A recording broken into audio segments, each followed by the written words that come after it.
नमस्कार, मी राजेंद्र तिडके आणि आपण पाहत आहात युवा दर्पण लाईव्ह। सुरुवातीला पाहूयात आजच्या ठळक घडामोडी। मिसिंग लिंक दुर्घटना विरोधकांना फडणवीसांचे सडेतोड प्रत्युत्तर, म्हणाले मला बदनाम करा पण महाराष्ट्राला बदनाम नका करू। केडीएमसीतील डॉक्टरांवरील हल्ल्याप्रकरणी सरकारची कडक भूमिका, मारहाण अयोग्य, चौकशी करून कारवाई होणार। राज्यात पावसाचा धुमाकूळ, पुणे सातारच्या घाटमाथ्यावर हाय अलर्ट, मुंबई नाशकात जोर ओसरला। पुण्यात कचऱ्याचा डोंगर इमारतीवर कोसळला, 3 कर्मचाऱ्यांचा मृत्यू झाल्याची शक्यता, 10 जण ढिगाऱ्याखाली अडकल्याची भीती। आणि इराण अमेरिका शस्त्रसंधी संपली, पुन्हा युद्ध पेटले। होर्मुझमध्ये जहाजांवर इराणी हल्ल्यानंतर कारवाई, इराणच्या 80 ठिकाणांवर अमेरिकेचे हल्ले। आणि आता बातमीपत्र बीड जिल्ह्याचं आणि राज्यातील इतर घडामोडींचं सविस्तर। बीड शहरातील वाढती वाहतूक कोंडी फोडण्यासाठी आणि वाहनधारकांसह पादचाऱ्यांना कायमस्वरूपी दिलासा देण्यासाठी वाहतूक पोलीस आणि एसटी महामंडळाने संयुक्तपणे मंगळवारपासून मोठे फेरबदल केले आहेत। त्यानुसार बीड शहरातील अत्यंत गजबजलेला शिवराज पान सेंटर येथील बस थांबा शिवाजीनगर पोलीस ठाण्याच्या उत्तर बाजूला, तर नगर नाका येथील थांबा बांधकाम कार्यालयाजवळ हलवण्यात आला आहे। याशिवाय जिल्हा रुग्णालय गेट समोरील रिक्षा पॉइंट हा बार्शी रोडवरील कमानीजवळ स्थलांतरित करण्यात आला आहे। वारंवार होणाऱ्या कोंडीला कायमचा फुलस्टॉप लावण्यासाठी प्रशासनाने हे धाडसी पाऊल उचललेले आहे। बीड शहरातील वाहतुकीचे मुख्य केंद्र असलेल्या शिवराज पान सेंटर चौकात दररोज छत्रपती संभाजीनगर, जालना, धुळे आणि सोलापूर या राष्ट्रीय महामार्गावरून धावणाऱ्या तब्बल 200हून अधिक बसेस थांबत होत्या।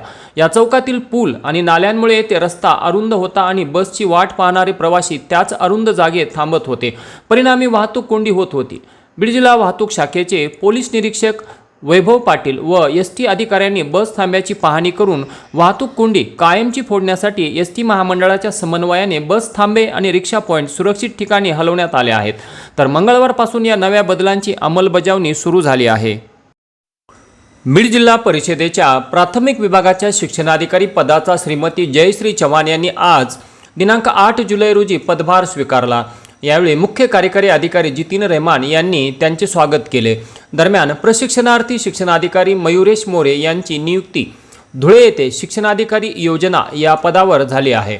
महाराष्ट्र शिक्षण सेवा गट 1 मधील शिक्षणाधिकारी तथा तत्सम 11 अधिकाऱ्यांच्या बदल्यांचे आदेश महाराष्ट्र शासनाच्या शालेय शिक्षण व क्रीडा विभागाने निर्गमित केले होते। त्यानुसार बीड जिल्हा परिषदेच्या प्राथमिक शिक्षणाधिकारीपदी छत्रपती संभाजीनगर येथील शिक्षणाधिकारी प्राथमिक जयश्री एकनाथ चव्हाण यांची नियुक्ती करण्यात आली होती। शिक्षणाधिकारी चव्हाण यांनी यापूर्वी छत्रपती संभाजीनगर जिल्ह्यात पैठण, छत्रपती संभाजीनगर आदी ठिकाणी उपशिक्षणाधिकारी म्हणून काम केले आहे। तर सन 2022 पासून छत्रपती संभाजीनगर येथे शिक्षणाधिकारी म्हणून उल्लेखनीय कार्य केले आहे। पदभार स्वीकारल्यानंतर उपशिक्षणाधिकारी मारुती जाधव, श्रीमती सय्यद अंजुम, प्रशासन अधिकारी अनंत खेडकर आदींनी त्यांचे स्वागत केले।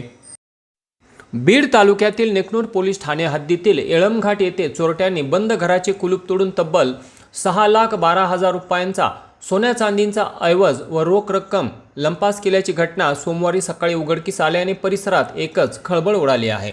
या प्रकरणी रमेश बाबासाहेब काळे वय 36 वर्षे राहणार येळमघाट यांच्या फिर्यादीवरून सोमवारी रात्री उशिरा नेकनूर पोलीस ठाण्यात गुन्हा दाखल करण्यात आला आहे। फिर्यादी काळे कुटुंबांसह बाहेरगावी गेले असताना दिनांक 5 जुलै रोजी रात्री 10 ते 6 जुलै रोजी सकाळी 6 वाजेदरम्यान चोरट्यांनी त्यांच्या घराचे कुलूप तोडून आत प्रवेश केला। घरात कपाटातील 6,12,000 रुपये किमतीचे सोन्या चांदीचे दागिने आणि रोख रक्कम लंपास करण्यात आली। या घटनेनंतर पोलिसांनी घटनास्थळाची पाहणी करून फिंगरप्रिंट तज्ज्ञ पथक, डॉग स्क्वॉड आणि स्थानिक गुन्हे शाखेच्या पथकाच्या मदतीने तपास सुरू केला आहे। घटनास्थळावरील वैज्ञानिक पुरावे संकलित करण्यात आले असून परिसरातील सीसीटीव्ही फुटेजची तपासणी, संशयितांची पडताळणी आणि तांत्रिक माहितीच्या आधारे आरोपींचा माग काढण्याचे जोरदार काम सुरू आहे। यासाठी विविध तपास पथकेही कार्यरत करण्यात आली आहेत।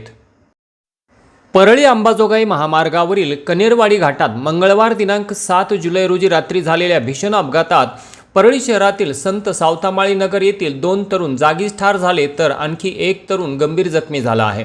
परळी ग्रामीण पोलिसांनी दिलेल्या माहितीनुसार संत सावतामाळी नगर येथील गणेश मुरुळे, मुंजा मिसाळ आणि त्यांचा आणखी एक सहकारी असे 3 जण मिळून एका दुचाकीवरून अंबाजोगाईवरून परळीकडे येत होते. रात्री 8:30 वाजण्याच्या सुमारास कनेरवाडी घाटातील हॉटेल नंदनवन जवळ त्यांच्या दुचाकीचा भीषण अपघात झाला. अपघाताची माहिती मिळताच परळी ग्रामीण पोलिसांनी तातडीने घटनास्थळी धाव घेतली. स्थानिक नागरिकांच्या मदतीने तिन्ही युवकांना त्वरित परळी उपजिल्हा रुग्णालयात उपचारासाठी दाखल करण्यात आले. मात्र वैद्यकीय अधिकाऱ्यांनी तपासणीनंतर गणेश मुरुळे व मुंजा मिसाळ यांना मृत घोषित केले. गंभीर जखमी असलेल्या तिसऱ्या तरुणावर उपचार सुरू असून त्याची प्रकृती चिंताजनक असल्याची माहिती प्राप्त होत आहे. अपघाताचे नेमके कारण मात्र अद्यापही स्पष्ट होऊ शकलेले नाही. याबाबत परळी ग्रामीण पोलिसांकडून पुढील तपास सुरू आहे. या दुर्दैवी घटनेने संत सावतामाळी नगर परिसरावर शोककळा पसरली असून 2 तरुणांच्या अकाली निधनामुळे नातेवाईक आणि मित्रपरिवार तसेच नागरिकांमधून तीव्र दुःख व्यक्त केले जात आहे. मसाजोगचे तत्कालीन सरपंच स्वर्गीय संतोष देशमुख यांच्या हत्या प्रकरणातील फरार असलेला आरोपी कृष्णा आंधळे याच्याबाबत स्वर्गीय संतोष देशमुख यांचे बंधू धनंजय देशमुख यांनी मोठा दावा केला आहे. पाहुयात धनंजय देशमुख यांनी नेमका काय दावा केला आहे ते. तत्कालीन पोलीस स्टेशनचे अधिकारी आहेत धारूरच्या, त्यांना परत एकदा त्यांच्यासोबत मीटिंग करून विचारात घेतलं पाहिजे की कृष्णा आंधळे कुठं राहत होता, कारण तो या गुन्ह्याच्या अगोदर पण एकदा फरार होता आणि कागदोपत्री फरार असताना तो पोलीस त्याचा वावर सगळ्या पोलिसांसोबत होता. त्यामुळे त्या अधिकाऱ्यांना एकदा माहिती घेऊन हे जनतेला पण कळवलं पाहिजे की तो म्हणजे कशा पद्धतीने फरार असताना राहत होता आणि आता कुठं गेलाय त्याची आयडिया देखील त्यांना असण्याची शक्यता आहे.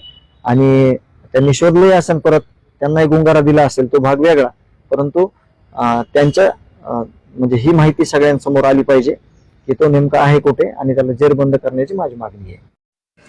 पाटोदा तालुक्यातील पिंपळवंडी येथे आमदार सुरेश धस यांचे कट्टर समर्थक तथा अमळनेर जिल्हा परिषद गटाचे नेते भाऊसाहेब अण्णा भोवर यांच्या वाढदिवसानिमित्त आयोजित होम मिनिस्टर खेळ पैठणी या कार्यक्रमाला महिलांचा उत्स्फूर्त प्रतिसाद लाभला.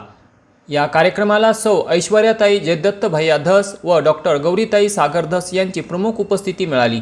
रेखाताई भोवर यांनी मान्यवरांचे स्वागत केले, तर या कार्यक्रमाच्या अध्यक्षस्थानी सौ शीतलताई निलेश मोरे सरपंच पिंपळवंडी या होत्या. यावेळी सौ चंपावती काकी पानसंबळ, सौ दीपालीताई राजू जाधव यांच्यासह विविध क्षेत्रातील मान्यवर महिलांची उपस्थिती होती. तर रोहिणी राजेंद्र पवार यांनी होम मिनिस्टर हा किताब पटकावला. भाऊसाहेब भोवर मित्रमंडळाच्या वतीने अमळनेर जिल्हा परिषद गटातील महिलांना तब्बल 8,000 पैठणी साड्यांचे व आकर्षक बक्षिसांचेही वितरण करण्यात आले. या कार्यक्रमाच्या शेवटी भाऊसाहेब अण्णा भोवर यांनी उपस्थित सर्व मान्यवर महिला भगिनी व नागरिकांचे आभार मानले. इच्छा होती आणि अशी वेड्यासारखी नाचलेली बिचारी पहिली आली. विचार करा, बरोबर नंबर 1 काढलाय का? आवाजीला बोलणार आहे का नंबर?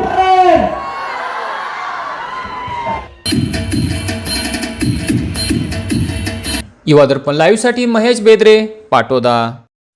आणि याच बरोबर आजचं बातमीपत्र संपलं. उद्या पुन्हा भेटू काही नव्या आणि ताज्या घडामोडींसह. तोपर्यंत पाहत राहा युवा दर्पण लाईव्ह चॅनल. लाईक करा, सबस्क्राईब करा आणि व्हिडिओ आवडल्यास शेअर करा ही नम्र विनंती. तोपर्यंत नमस्कार.